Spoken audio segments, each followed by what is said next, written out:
नमस्कार। ओला electric mobility limited का IPO यहाँ पर आ चुका है, जिसे हम लोग यहाँ पर ओला इलेक्ट्रिक के नाम से जानते हैं, जिनके यहाँ पर इलेक्ट्रिक स्कूटर्स वगैरह आते हैं। और आपने उनके मॉडल्स का भी नाम सुना होगा, ओला S1, ओला S1 प्रो। तो ये जो स्कूटर्स आते हैं, ये जो है इंडिया के अंदर आजकल काफ़ी ज़्यादा फेमस हो रहे हैं। और प्लस जब ये आईपीओ यहाँ पर आ रहा है तो रिटेल निवेशकों के बीच में काफ़ी ज़्यादा चर्चा का माहौल है। आपने देखा होगा भी काफ़ी सारे लोग अलग अलग अपना ओपिनियन दे रहे हैं इस आईपीओ को लेकर। तो काफ़ी सारे लोगों को अलग अलग डाउट्स है कि भाई क्या इस आईपीओ को अप्लाई करना चाहिए, क्या इसके अंदर इन्वेस्ट करना रिस्की है, क्या कुछ इस कंपनी से जुड़ी हुई सारी की सारी इन्फॉर्मेशन आज की इस वीडियो के अंदर मैं आपको देने वाला हूँ, जिसके चलते आप लोग एक क्लियर कट डिसीजन ले पाओगे कि भाई क्या इस आईपीओ को अप्लाई करना चाहिए या तो फिर इसे अवॉइड करना चाहिए। और अगर अप्लाई किया जाता है तो क्या सिर्फ लिस्टिंग गेन लेकर निकल जाना चाहिए या तो फिर लंबी अवधि के लिए, लॉन्ग टर्म के लिए इस कंपनी के अंदर इन्वेस्टेड रहना चाहिए। तो चलिए दोस्तों, बिना वक्त शुरू करते हैं आज के इस वीडियो को। और इसी तरीके के वीडियोज़ को पाने के लिए चैनल को सब्सक्राइब करके ऑल के नोटिफिकेशन बेल ऑन करना ना भूलें। सबसे पहले बात करते हैं हम लोग कंपनी की। कंपनी जो है 2017 के अंदर यहाँ पर चालू हुई थी। दोस्तों ये जो मेनली है, ये कंपनी यहाँ पर मैन्युफैक्चरिंग करती है इलेक्ट्रिक व्हीकल्स की, और साथ ही जो उसके अंदर यूज़ होने वाले अलग अलग कंपोनेंट्स होते हैं उसका भी कंपनी यहाँ पर मैन्युफैक्चरिंग करती है।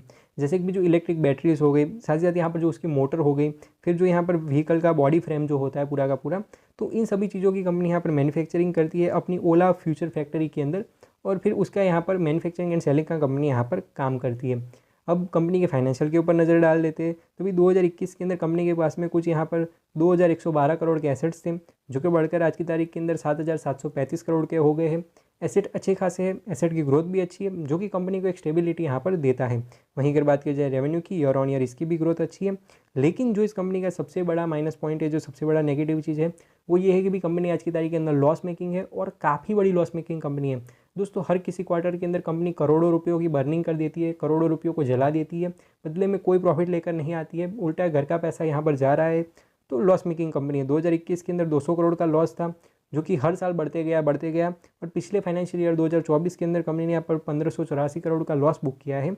तो यही इस कंपनी का सबसे बड़ा रिस्क फैक्टर है और सबसे ज़्यादा नेगेटिव चीज़ है कि भाई इस कंपनी का यहाँ पर आज की तारीख के अंदर कोई अच्छा परफॉर्मेंस नहीं है। वही बात की जाए नेटवर्थ की, नेटवर्थ के अंदर अच्छी ग्रोथ है।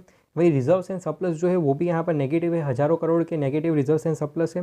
वहीं अगर बात की जाए बोरोइंग की, तो वो भी हर साल बढ़ती गई है, और आज की तारीख के अंदर कंपनी के ऊपर कुछ 2390 करोड़ का यहाँ पर डेट है, 2390 करोड़ की बोरोइंग है। तो ये भी एक काफ़ी बड़ा रिस्क फैक्टर यहाँ पर हो जाता है। अब अगर हम लोग बात करें लोगों की रिटर्न ऑन नेटवर्थ की, वो भी नेगेटिव है।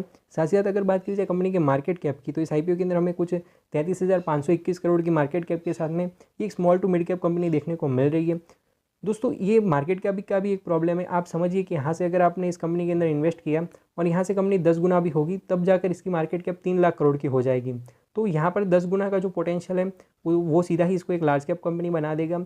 और उस आंकड़े को अचीव करने के लिए कंपनी को यहाँ पर 15 से 20 साल का टाइम लग सकता है। तो फ्यूचर के अंदर आपको कुछ ज़्यादा कुछ खास ग्रोथ देखने को नहीं मिल सकती। प्लस पीयर कंपैरिजन करने का भी कोई सवाल नहीं होता, कंपनी लॉस मेकिंग है। इनके पीयर के अंदर यहाँ पर टाटा मोटर्स आ जाता है, यहाँ पर टीवीएस आ जाता है, हीरो मोटोकॉर्प आ जाता है। सारी प्रॉफिटेबल कंपनियां हैं, सबका एवरेज पी रेशियो 30 का 50 का है, और इन लोगों का तो सब कुछ नेगेटिव है, तो कोई कंपैरिजन भी नहीं कर सकते। ऑब्जेक्टिव्स के अंदर भी काफ़ी ज़्यादा चीज़ें बताई है। अपने यहाँ पर अलग अलग प्रोजेक्ट्स वगैरह को पूरा करना चाह रहे हैं, अलग अलग चीज़ों के लिए भी पैसों की ज़रूरत है। नो डाउट कंपनी विजनरी है। जो भावेश अग्रवाल जी कंपनी के फाउंडर है, वो एक विजनरी पर्सन है और अच्छी तरीके से कंपनी को रन कर रहे हैं। लेकिन ओवरऑल ये एक लॉस मेकिंग कंपनी है। तो अब मैं आपको सीधे ही मेरा ओपिनियन बता देता हूँ। देखिए आईपीओ के इंपॉर्टेंट डेट्स, डिटेल सारी चीज़ें आपको गूगल के ऊपर मिल जाएगी। मैं पर्सनली कुछ बात नहीं करना चाहता हूँ, मैं आपको सीधे ही मेरी दिल की और मन की बात आपको रखना चाहता हूँ। देखिए यहाँ पर नो डाउट सेक्टर अच्छा है। यहाँ पर धीरे धीरे इंडिया के अंदर इलेक्ट्रिक व्हीकल्स का अडोप्शन काफ़ी ज़्यादा हाई हो गया है। मैं जिस सिटी के अंदर रहता हूँ उसके आसपास में काफ़ी ज़्यादा छोटे छोटे विलेजेस हैं। मैं जिस एरिया से आता हूँ, तो वहाँ पर अगर मैं आज से 5-7 साल पहले, 10 साल पहले की बात करूँ, तो यहाँ पर मेनली जो यहाँ पर हीरो का, होंडा का जो स्प्लेंडर है वो काफ़ी ज़्यादा चलता था, पैसन वगैरह चलता था। यहाँ पर होंडा का जो एक्टिवा है वो काफ़ी ज़्यादा चलता था। टू व्हीलर मार्केट के अंदर मतलब कि पेट्रोल वाली ही सारी चीज़ें चलती थी। लेकिन मैं पिछले काफ़ी टाइम से नोटिस कर रहा हूँ कि इलेक्ट्रिक व्हीकल्स काफ़ी ज़्यादा तेज़ी से यहाँ पर चल रहे हैं। गाँव के अंदर लोग यहाँ पर इलेक्ट्रिक व्हीकल्स खरीद रहे हैं, इलेक्ट्रिक टू व्हीलर खरीद रहे हैं, और काफ़ी ज़्यादा बिक रहे हैं। नो डाउट सेक्टर अच्छा है, लेकिन इसके अंदर ओला कहाँ पर है? दोस्तों ओला का कोई ग्राउंड लेवल पर कोई नामो निशान नहीं है। मैंने तो गुजरात स्टेट के अंदर रहता हूँ, यहाँ के गाँव के अंदर मैंने उसको कुछ खास देखा नहीं है। यहाँ पर काफ़ी सारी चाइनीज़ कंपनियाँ चलती है, काफ़ी सारी छोटी बड़ी कंपनियाँ चलती है। साथ ही साथ यहाँ पर टीवीएस चलता है, चेतक चलता है, यहाँ पर जो हीरो का वेदा है वो वाला चलता है। काफ़ी सारे अलग अलग चल रहे हैं, लेकिन ओला का कोई क्रेज़ यहाँ पर नहीं है। साथ ही साथ दोस्तों जो ओला है वो यहाँ पर हम लोग टू व्हीलर के अंदर भी बोल सकते हैं एक लग्जरी ब्रांड है, क्योंकि ये लोग अपने स्कूटी के अंदर यहाँ पर स्पीकर वगैरह लगा कर दे रहे हैं। अब आम आदमी को स्पीकर का क्या ही मतलब, और साथ ही साथ 1 लाख से ऊपर के इन लोगों की प्राइस रेंज रहती है। तो मुझे पर्सनली इन लोगों के बिजनेस के अंदर कोई फ्यूचर के अंदर ग्रोथ देखने को नहीं मिल रही है। प्लस मेरा तो ऐसा मानना है कि ये काफ़ी ज़्यादा रिस्की इन्वेस्टमेंट साबित हो सकता है और इसके अंदर आपके लॉस होने के चांसेस काफ़ी ज़्यादा हाई है।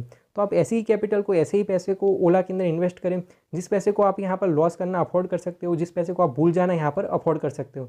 साथ ही साथ मेरा इस कंपनी को लेकर फ्यूचर का कोई भी विजन नहीं है। बाकी आपका क्या कहना है कमेंट सेक्शन के अंदर ज़रूर से बताना। बस यही कुछ बातें थी जो मुझे स्टूडियो के अंदर रखनी थी। मैं मिलता आपको ऐसे वीडियोज़ के साथ।